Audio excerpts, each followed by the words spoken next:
गुरु जी प्रणाम। गुरु माँ प्रणाम। बहुत बहुत प्रणाम गुरु जी। बहुत ही याद आती है गुरु जी आपकी। गुरु जी आप चरणों में लगा के रखना गुरु जी, अपने से दूर मत करना गुरु जी। गुरु जी वो जो आपने सुबह बोला था वो तो इतना मधुर थी वाणी ही आपकी कि वो तो मन को छू गई। पूरा दिन गुरु जी आपकी वही घूमती रही, वही याद आती रही गुरु जी।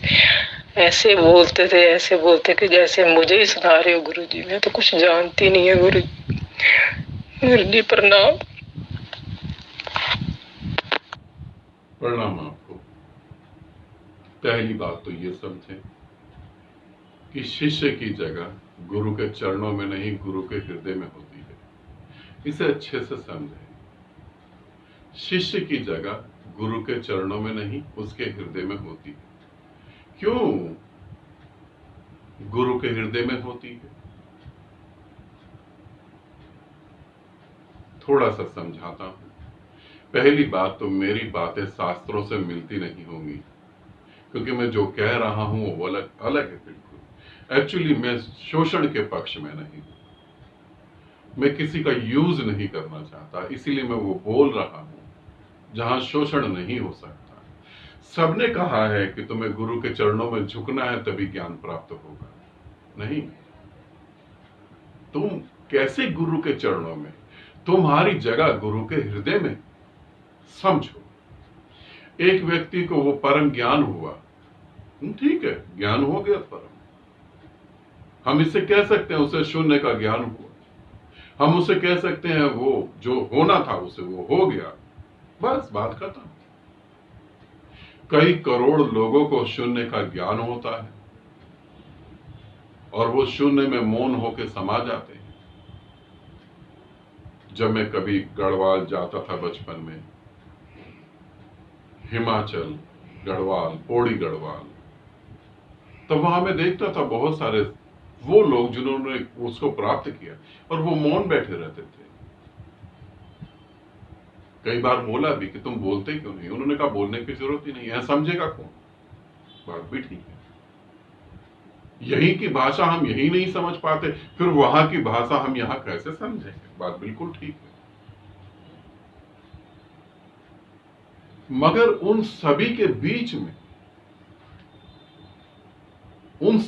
बीच में जब कोई किसी का हाथ पकड़ता है और वो कहता है कि तुम मेरा कल्याण कर सकते हो, तुम मुझे स्वीकार करो, किसी के ये कहने से कि तुम मुझे स्वीकार करो, तुम मेरा कल्याण कर सकते हो, तब पहली बार गुरु का जन्म होता है। याद रखना, शिष्य के कारण गुरु पैदा होता है, गुरु के कारण शिष्य नहीं पैदा होता।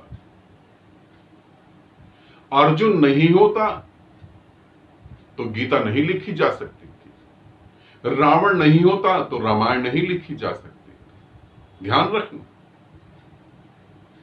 तुम्हें पता ही नहीं लगता राम कौन है, नहीं जान पाते। अगर तुम रामायण से रावण को निकाल दो तो तुम्हें कुछ भी नहीं पता लगेगा। ऐसे ही कितने लोग हुए और चले गए, तुम्हें आज नहीं पता। अर्जुन ना होता तो कृष्ण किससे बोलते? यदि उस समय अर्जुन से भी कोई समझदार होता तो कृष्ण उसे ही बोलते, फिर अर्जुन को नहीं बोलते। उन्होंने चुना ही उसे। इस बात को अच्छे से समझना, शिष्य की वजह से गुरु पैदा होता है। ज्ञान होने की वजह से कोई गुरु कभी नहीं होता। ज्ञानवान हो सकता है, शांत हो सकता है, गुरु नहीं। गुरु तो शिष्य की वजह से, वो तो शिष्य की श्रद्धा की वजह से, शिष्य के प्रेम की वजह से गुरु होता है। इसीलिए मैं तुम्हें कहता हूं कि शिष्य का स्थान गुरु का हृदय है, चरण नहीं। चरणों में तो स्थान ही नहीं है। चरणों में तो तुम्हें झुकाया गया ताकि तुम्हारा शोषण करा जा सके। तुम झुको चरणों में ताकि तुम सब लोगों के सामने जब झुकोगे चरणों में, तब ये कंफर्म हो जाएगा कि अब तुमसे कोई भी काम करवाया जा सकता है। अब तुम मानोगे ही मानोगे। अब तुम्हें बोलने की फ्रीडम नहीं है, तुमने गुरु के चरणों में अपने सर को रख दिया, अब तुम कुछ बोल नहीं सकते। गुरु जो चाहेगा वही होगा। गुरु कहता है कि तुम अपनी प्रॉपर्टी मेरे नाम कर दो, तो तुम्हें प्रॉपर्टी गुरु का नाम करनी पड़ेगी। अब तुम उसका विरोध नहीं कर सकते, बिल्कुल नहीं। गुरु जब तुम्हें अपने हृदय में स्थान देता है तब तुम्हें वो आजादी देता है। तुम गुरु से लड़ भी सकते हो, झगड़ भी सकते हो, तुम रूठ भी सकते हो, वो तुम्हें मनाएगा। शिष्य और गुरु के बीच में यही तो चलता है, यही सब चलता है। फिर तुम्हारा स्थान हृदय में होगा तभी तो ये घटनाएं घटेगी, वरना तो घटेगी नहीं। अभी कुछ समय की बात है, एक साधिका अपने हस्बैंड के साथ आई, यहीं वैशाली से।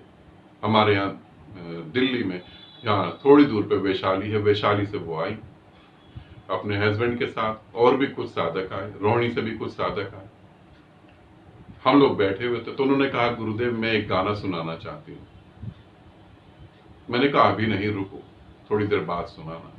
फिर थोड़ी देर बाद फिर उन्होंने कहा, गुरुदेव मेरे को एक गाना सुनाना है। मैंने कहा रुको, अभी थोड़ी देर बाद। फिर तीसरी बार उन्होंने कहा, गुरुदेव मेरे को एक गाना सुनाना। और फिर माँ ने भी बोला, भाई गाना सुनाना, तुम बोलो। तो गाना सुनाए। फिर मैंने कहा रुको, उन्होंने कहा कि नहीं अब मुझे तो गाना सुनाना है। फिर उन्होंने गाना सुनाया और फिर मैंने भी कहा हाँ ठीक है, अब गाना सुनाओ। अब यदि तुम मेरे चरणों में हो और मैं कह दूं कि रुको, तो तुम दोबारा मेरे को पूछ नहीं सकते, पूछने का अधिकार नहीं है। तुम हृदय में हो तो पूछने का अधिकार है, रूठने का अधिकार है, फिर सारी बातों का अधिकार है, क्योंकि तुम हृदय में हो। और तुम्हारा स्थान हृदय में क्यों है? क्योंकि हृदय में ही तो वो परमात्मा है जिसे अनंत जन्म में भी ढूंढता रहा। मुझे पता लगा मेरे गुरु के आशीर्वाद से वो हृदय में है और कहीं नहीं। और तुम भी तो मेरे परमात्मा ही हो, तो तुम्हारा स्थान मैं चरणों में कैसे रख सकता? तुम हृदय में तो हो, इसे समझो। फिर मैंने जो बोला वो तुम्हें ऐसा लगा कि तुम्हारे लिए ही है। जब मैं बोल रहा हूं, अगर तुम मौन होकर सुनोगे तो तुम्हें लगेगा वो तुम्हारे लिए है। मैं तुम्हारे लिए तो बोल रहा हूं, तुम्हारे लिए तो इस पृथ्वी पर आया था। और आया किस लिए? तुम्हें हिला सकूं, तुम्हें झंझोड़ सकूं, तुम्हें बता सकूं कि मैं तुमसे कितना प्रेम करता हूं। और जब मैं तुम्हें छूता हूं, तुम्हें हिलाता हूं, तब तुम्हें तुम्हारी भीतर से आत्मा कहती है हाँ, यही तो मेरा वो खोया हुआ प्रेम है, यही तो वो है जिसे मैं ढूंढ रहा था, जिसे मैं ढूंढ रही थी। तुम्हारा मन नहीं, तुम्हारी आत्मा गवाही देती है इस बात की। तुम सुनते भी हो मगर फिर डर डर के बैठ जाते हो, और तो कुछ भी नहीं। मैं तुम्हारे लिए ही बोल रहा हूं। यदि तुम मेरे अपने लिए पूछो तो बोलने की जरूरत ही नहीं है। बोलना भी एक अत्याचार है, बोलना भी एक जबरदस्ती है, बोलना भी एक तरीके से बलात्कार करने के बराबर है। तुम सुनना नहीं चाहते, फिर भी मैं तुम्हारे दिमाग में ये बातें डाल रहा हूं, जबरदस्ती कर रहा हूं। और ये भी ठीक है, कहते ना प्रेम में जंग भी जायज है, प्रेम में झूठ भी जायज है, सब कुछ ठीक है। इसीलिए बोल रहा हूं ताकि तुम मेरी बातों को समझ सको और मेरे शब्दों को नहीं, मेरे शब्दों को नहीं, मेरे शब्दों में छिपे हुए उस अज्ञात प्रेम को, मेरे शब्दों में छुपे हुए उस अज्ञात शून्य को, उस अज्ञात ऊर्जा को तुम समझ सको, जो कि तुम हो, अपने को जान सको। मेरे इन शब्दों में तुम्हारा होना है, मेरे इन शब्दों में तुम्हारा वजूद है, बिना वासनाओं के, बिना कारण के तुम हो, उसे तुम समझो। ठीक है, आनंदित रहो, सदा खुश रहो। बहुत बहुत प्रेम आप सभी को।